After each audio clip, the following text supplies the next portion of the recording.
আমার নিজের অভিজ্ঞতা আমি বলতে পারি, আমি ধানমন্ডিতে যখন হাঁটছিলাম আমার দিকে 2 রাউন্ড গুলি করা হয়েছে। সামাজিক যোগাযোগ মাধ্যম থেকে শুরু করে আন্তর্জাতিক যোগাযোগ মাধ্যম, গণমাধ্যম, সেটা হোক বিবিসি কিংবা আল জাজিরা বা আরও কোনো চ্যানেল, দেখেছেন কিভাবে আমাদের সন্তানদের উপর গুলি চলেছে।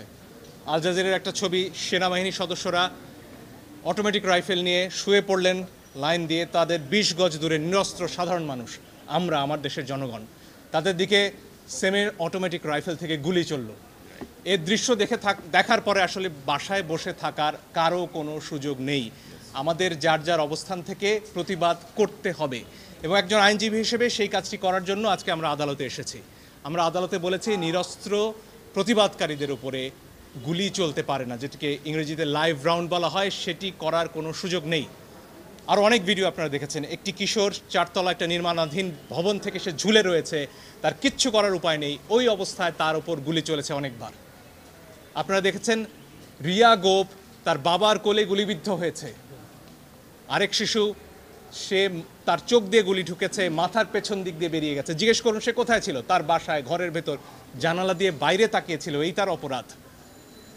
এই জন্য আমরা স্পষ্টভাবে বলেছি যারা আন্দোলনকারী তাদের ওপরে লাইভ রাউন্ড অর্থাৎ গুলি ছোড়া চলবে না। আপনারা প্রয়োজনে টিয়ার শেল ছুড়ুন, লাঠিচার্জ করুন, রাবার বুলেটও ছুড়ুন, তাতেও বহু মানুষ অন্ধ হয়েছে হয়তো, সে খবর আপনারা দেখেছেন, এত কাছ থেকে রাবার বুলেট ছোড়া হয়েছে। ফলে এই বিষয়গুলো সামনে আসতে হবে। আমার নিজের অভিজ্ঞতা আমি বলতে পারি, আমি ধানমন্ডিতে যখন হাঁটছিলাম আমার দিকে 2 রাউন্ড গুলি করা হয়েছে। তাদের পোশাক পরনে ছিল না, আমি জানি না তারা কারা, পিস্তল থেকে গুলি হয়েছে, কারণ আমার হাতে ক্যামেরা ছিল, কোনো প্রমাণ তারা রাখবেন না, কিন্তু প্রমাণ ধ্বংস হয় না আজকের দুনিয়ায়, প্রমাণ পৌঁছে যায়। আরেকটি দাবি আমরা করেছি পরিষ্কারভাবে, ছাত্ররা সারা বাংলাদেশ থেকে আজকে বলেছেন যে 6 জনকে ডিবি অফিসে রাখা হয়েছে, তারা সেখানে বন্দী। তারা স্পষ্টতই ছাত্ররা বলেছেন কালকে ডিবি অফিস থেকে বা যেখান থেকেই হোক যে ভিডিও প্রকাশ করা হচ্ছে, সেই ভিডিওতে যে কথা বলা হয়েছে সেটি অস্ত্রের মুখে হয়েছে, ছাত্ররা সেটি বলেছেন। এবং এই ধরনের আন্দোলন প্রত্যাহারের দাবি ছাত্ররা মানেন না, তারা সেটি বলেছেন।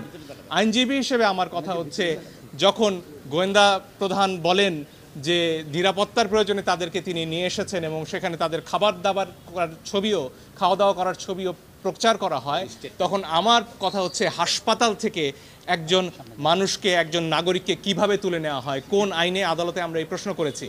আপনারা নাইমের ক্ষতবিক্ষত শরীর দেখেছেন, তার গায়ে পিটিয়ে কি অবস্থা করা হয়েছে পত্রিকায় এসেছে। আমি জানি অনেক ইলেকট্রনিক গণমাধ্যম দেখাতে পারেননি সেটি, কিন্তু পত্রিকায় সে ছবি আমরা দেখেছি। সেই নাহিদকে যখন নিয়ে যাওয়া হয় তখন এটা বিশ্বাস করার কোনো কারণ নেই যে তাকে সেখানে আপ্যায়ন করার জন্য নেওয়া হয়েছে। ফলে আমরা আদালতে বলেছি এই 6 জনকে অবশ্যই আদালতের সামনে আনতে হবে এবং তাদের কাছ থেকে জানতে হবে যে তাদেরকে কি আটকে রাখা হয়েছে নাকি তারা স্বেচ্ছায় ডিবি অফিসে বেড়াতে গেছেন। এই প্রশ্নের উত্তর আমরা সবাই চাই।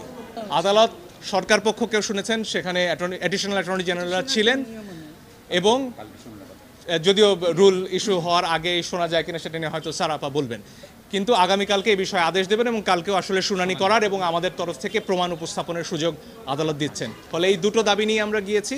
এই 6 জনকে আদালতে উপস্থাপন করে তাদের কাছ থেকে জানতে হবে যে তারা স্বেচ্ছায় সেখানে আছেন কিনা এবং নিরপরাধ, নিরস্ত্র যারা বিক্ষোভকারী হন, আন্দোলনকারী হোক, তাদের উপরে লাইভ রাউন্ড গুলি ছোড়া যাবে না।